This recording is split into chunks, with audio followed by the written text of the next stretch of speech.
Ever heard someone called Machiavellian? It's never a compliment, right? It conjures up images of a cunning, ruthless, backstabbing schemer.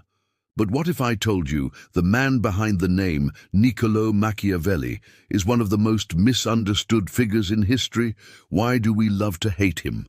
Let's travel back to Renaissance Italy. Before Machiavelli, political advice was all about being a good, virtuous Christian ruler. Think of it as a guide on how to be the perfect Boy Scout king. Then comes Machiavelli with his bombshell book, The Prince, and he flips the whole script. He wasn't interested in how rulers should be in an ideal world.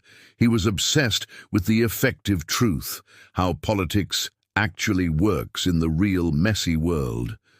His advice was shocking for the time. He told princes that to keep the state stable, they might have to do things that are, well, not so nice.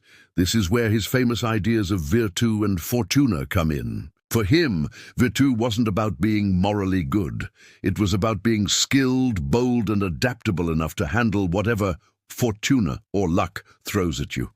He famously said a ruler needs to be a fox to spot the traps and a lion to scare off the wolves. Sometimes you play by the rules, other times you use force. This is where that infamous, often misquoted idea comes from: the ends justify the means. Machiavelli argued that if a harsh action secures peace and order for everyone, it's better than being a nice guy who lets the state fall into chaos. Of course, the Catholic Church was not a fan.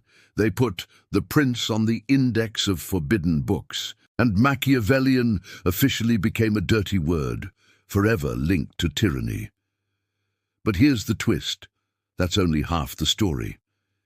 In his other major work, Machiavelli actually championed republics and citizen freedom as the ideal form of government. So, was The Prince a user manual for tyrants? Or was it a cold, hard look at what it takes to build a strong state, any state, even a republic in a dangerous world? He wasn't teaching us to be evil. He was giving us the unvarnished truth about power, how it's won, how it's kept, and the tough choices that come with it. Machiavelli's legacy is so controversial because he holds up a mirror to the uncomfortable realities of politics. He forces us to ask, what's more important, being morally pure or being effective? His work isn't a comfortable read, but it's an essential one for understanding the world we live in.